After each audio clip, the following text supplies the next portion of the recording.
الحمد لله الذي أنزل على عبده الكتاب ولم يجعل له عوجا قيما لينذر بأسا شديدا من لدنه ويبشر المؤمنين الذين يعملون الصالحات أن لهم أجرا حسنا ماكثين فيه أبدا وينذر الذين قالوا اتخذ الله ولدا ما لهم به من علم ولا لآبائهم كبرت كلمة تخرج من أفواههم إن يقولون إلا كذبا فلعلك باخع نفسك على آثارهم إن لم يؤمنوا بهذا الحديث أسفا إنا جعلنا ما على الأرض زينة لها لنبلوهم أيهم أحسن عملا وإنا لجاعلون ما عليها صعيدا جرزا أم حسبت أن أصحاب الكهف والرقيم كانوا من آياتنا عجبا إذ أوى الفتية إلى الكهف فقالوا ربنا آتنا من لدنك رحمة وهيئ لنا من أمرنا رشدا فضربنا على آذانهم في الكهف سنين عددا ثم بعثناهم لنعلم أي الحزبين أحصى لما لبثوا أمدا نحن نقص عليك نبأهم بالحق إنهم فتية آمنوا بربهم وزدناهم هدى وربطنا على قلوبهم إذ قاموا فقالوا ربنا رب السماوات والأرض لن ندعو من دونه إلها لقد قلنا إذا شططا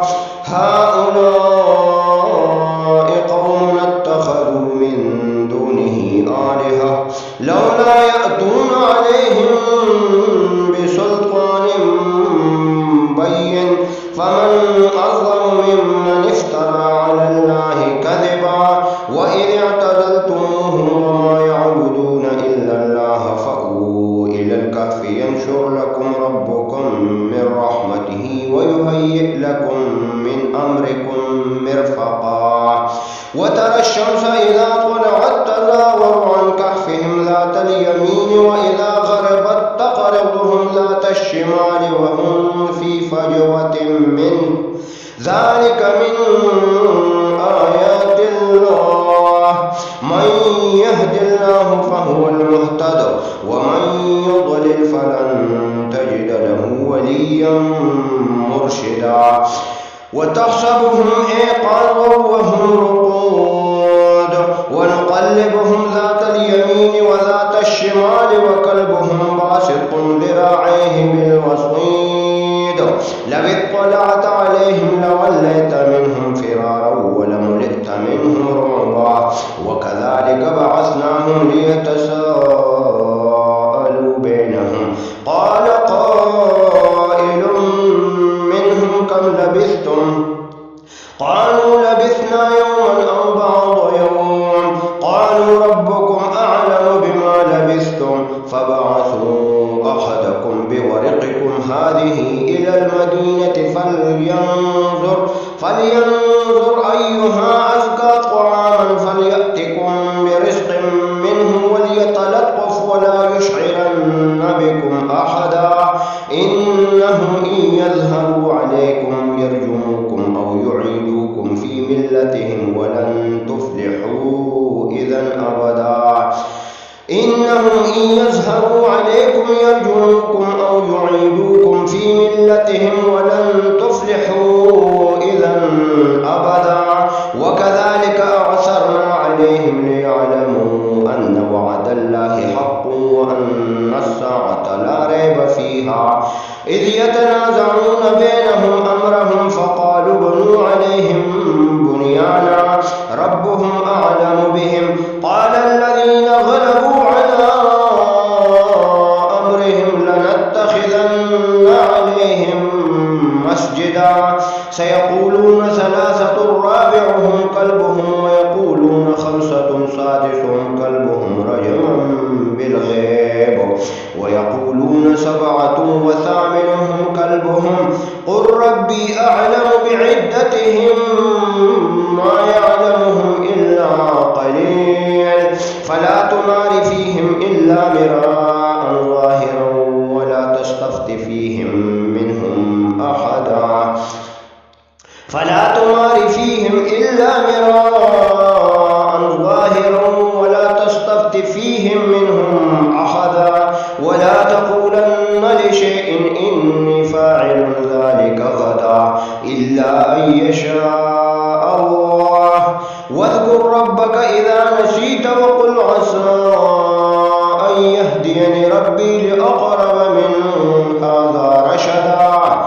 ولبثوا في كهفهم 300 سنين وازدادوا 9 قل الله أعلم بما لبثوا له غيب السماوات والأرض أبصر به وأسمع له غيب السماوات والأرض أبصر به وأسمع ما لهم من دونه من ولي ولا يشرك في حكمه أحدا واتل ما أوحي إليك من كتاب ربك لا مبدل لكلماته ولن تجد من دونه ملتحدا واصبر نفسك مع الذين يدعون ربهم بالغداة والعشي يريدون وجهه ولا تعد عيناك عنهم تريد زينة الحياة الدنيا ولا تطع من أغفلنا قلبه عن ذكرنا واتبع هواه وكان أمره فرطا وقل الحق من ربكم فمن شاء فليؤمن ومن شاء فليكفر إنا أعتدنا للظالمين نارا أحاط بهم سرادقها وإن يستغيثوا يغاثوا بماء كالمهل يشوي الوجوه بئس الشراب وساءت مرتفقا إن الذين آمنوا وعملوا الصالحات إنا لا نضيع أجر من أحسن عملا أولئك لهم جنات عدن تجري من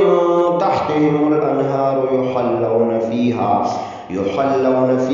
من أساور من ذهب ويلبسون ثيابا خضرا من سندس واستبرق متكئين يحلون فيها من أساور من ذهب ويلبسون ثيابا خضرا من سندس واستبرق متكئين فيها على الأرائك نعم الثواب وحسنت مرتفقا وضرب لهم مثل الرجلين جعلنا لأحدهما جنتين من أعناب وحففناهما بنخل وجعلنا بينهما زرعا كلتا الجنتين آتت أكلها ولم تظلم منه شيئا وفجرنا خلالهما نهرا وكان له ثمر فقال لصاحبه وهو يحاوره أنا أكثر منك مالا وأعز نفرا ودخل جنته وهو ظالم لنفسه قال ما أظن أن تبيد هذه أبدا وما أظن الساعة قائمة ولئن رددت إلى ربي لأجدن خيرا منها منقلبا قال له صاحبه وهو يحاوره أكفرت بالذي خلقك من تراب ثم من نطفة ثم سواك رجلا لكن هو الله ربي ولا أشرك بربي أحدا ولولا إذ دخلت جنتك قلت ما شاء الله لا قوة إلا بالله إن ترني أنا أقل منك مالا وولدا فعسى ربي أن يؤتيني خيرا من جنتك يرسل عليها حسبانا من السماء فتصبح صعيدا زلقا أو يصبح ماؤها غورا فلن تستطيع له طلبا وأحيط بثمره فأصبح يقلب كفيه على ما أنفق فيها وهي خاوية على عروشها ويقول يا ليتني لم أشرك بربي أحدا ولم تكن له فئة ينصرونه من دون الله وما كان منتصرا هنالك الولاية لله الحق هو خير ثوابا وخير عقبا واضرب لهم مثل الحياة الدنيا كماء أنزلناه من السماء فاختلط به نبات الأرض هشيما تذروه الرياح وكان الله على كل شيء مقتدرا المال والبنون زينة الحياة الدنيا والباقيات الصالحات خير عند ربك ثوابا وخير أملا ويوم نسير الجبال وترى الأرض باردة وحشرناهم فلم نغادر منهم أحدا وعرضوا على ربك صفا لقد جئتمونا كما خلقناكم أول مرة بل زعمتم أن لن نجعل لكم موعدا ووضع الكتاب فترى المجرمين مشفقين مما فيه ويقولون يا ويلتنا ما لهذا الكتاب لا يغادر صغيرة ولا كبيرة إلا أحصاها ووجدوا ما عملوا حاضرا ولا يظلم ربك أحدا وإذ قلنا للملائكة اسجدوا لآدم فسجدوا إلا إبليس كان من الجن ففسق عن أمر ربه أفتتخذونه وذريته أولياء من دوني وهم لكم عدو بئس للظالمين بدلا ما أشهدتهم خلق السماوات والأرض ولا خلق أنفسهم وما كنت متخذ المضلين عضدا ويوم يقول نادوا شركائي الذين زعمتم فدعوهم فلم يستجيبوا لهم وجعلنا بينهم موبقا ورأى المجرمون النار فظنوا أنهم واقعوها ولم يجدوا عنها مصرفا ولقد صرفنا في هذا القرآن للناس من كل مثل وكان الإنسان أكثر شيء جدلا وما منع الناس أن يؤمنوا إذ جاءهم الهدى ويستغفروا ربهم إلا أن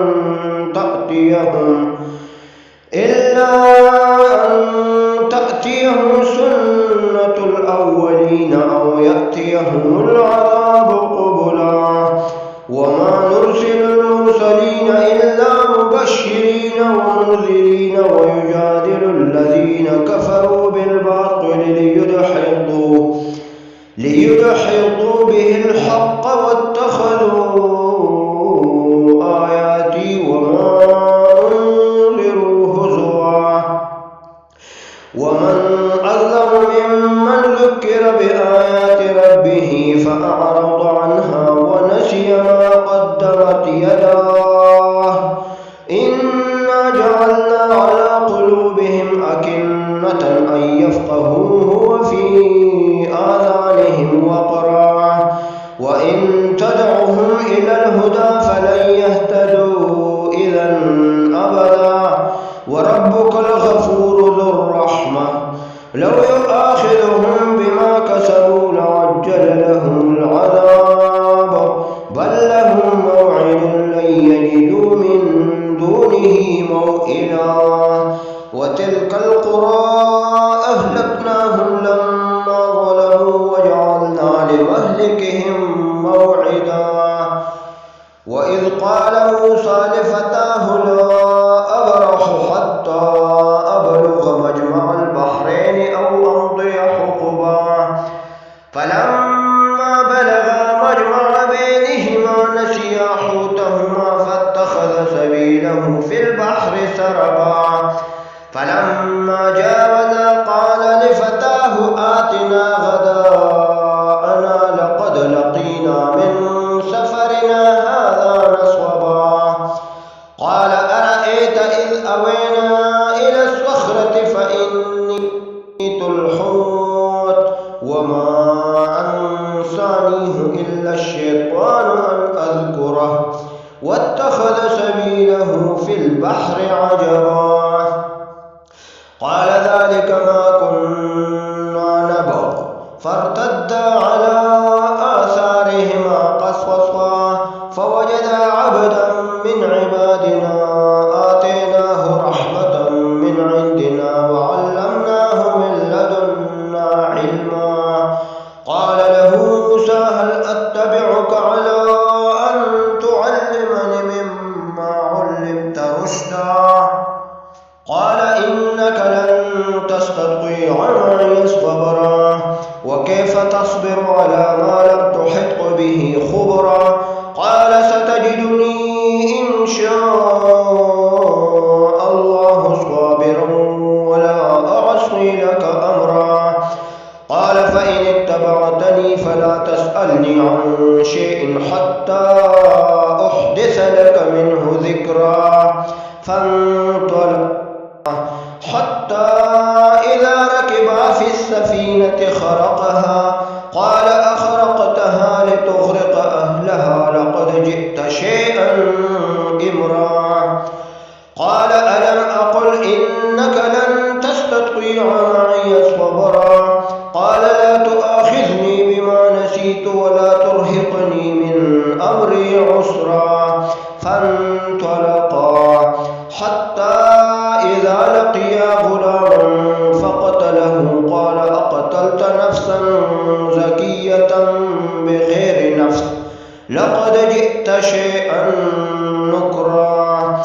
قال ألم أقل لك إنك لن تستطيع معي صبرا قال إن سألتك عن شيء بعدها فلا تصاحبني قد بلغت من لدني عذرا فانطلقا حتى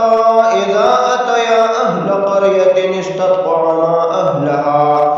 فأبوا أن يضيفوهما فوجدا فيها جدارا يريد أن ينقض فأقامه قال لو شئت لاتخذت عليه أجرا حتى إذا أتيا أهل قرية استطعما أهلها فأبوا أن يضيفوهما فوجدا فيها جدارا يريد أن ينقض فأقامه قال لو شئت لاتخذت عليه أجرا قال هذا فراق بيني وبينك سأنبئك بتأويل ما لم تستطع عليه صبرا أما السفينة فكانت لمساكين يعملون في البحر فأردت أن أعيبها وكان وراءهم ملك يأخذ كل سفينة غصبا وأما الغلام فكان أبواه مؤمنين فخشينا أن يرهقهما طغيانا وكفرا فأردنا أن يبدلهما ربهما خيرا منه زكاة وأقرب رحما وأما الجدار فكان لغلامين يتيمين في المدينة وكان تحته كنز لهما وكان أبوهما صالحا فأراد ربك أن يبلغا أشدهما ويستخرجا يستخرجا كنزهما رحمة من ربك وما فعلته عن أمري ذلك تأويل ما لم تسطع عليه صبرا ويسألونك عن ذي القرنين قل سأتلو عليكم منه ذكرا إنا مكنا له في الأرض وآتيناه من كل شيء سببا فأتبع سببا حتى إذا بلغ مغرب الشمس وجدها تغرب في عين حمئة ووجد عندها قوما قلنا يا ذا القرنين إما أن تعذب وإما أن تتخذ فيهم حسنا قال أما من ظلم فسوف نعذبه ثم يرد إلى ربه فيعذبه عذابا نكرا أما من آمن وعمل صالحا فله جزاء الحسنى وسنقول له من أمرنا يسرا ثم أتبع سببا حتى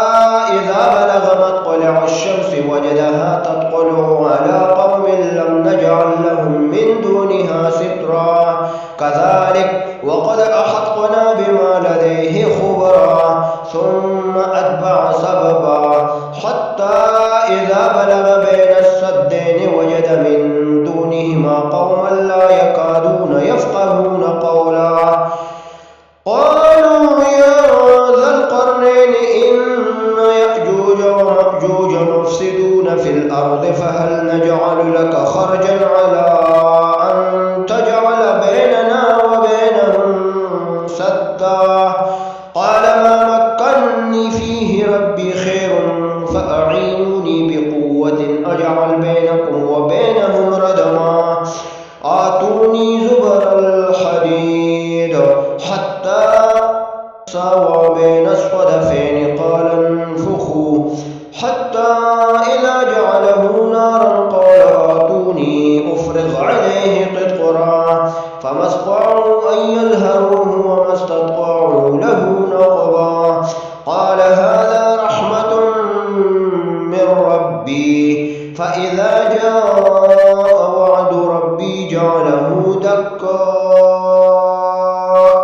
وكان وعد ربي حقا وتركنا بعضهم يومئذ يموج في بعض ونفخ في الصور فجمعناهم جمعا وعرضنا جهنم يومئذ للكافرين عرضا الذين كانت أعينهم في غطاء عن ذكري وكانوا لا يستطيعون سمعا أحسب الذين كفروا أن يتخذوا عبادي من دوني أولياء إنا أعتدنا جهنم للكافرين نزلا قل هل ننبئكم بالأخسرين أعمالا الذين ضل سعيهم في الحياة الدنيا وهم يحسبون أنهم يحسنون صنعا أولئك الذين كفروا بآيات ربهم ولقائه فحبطت أعمالهم فلا نقيم لهم يوم القيامة وزنا ذلك جزاؤهم جهنم بما كفروا واتخذوا آياتي ورسلي هزوا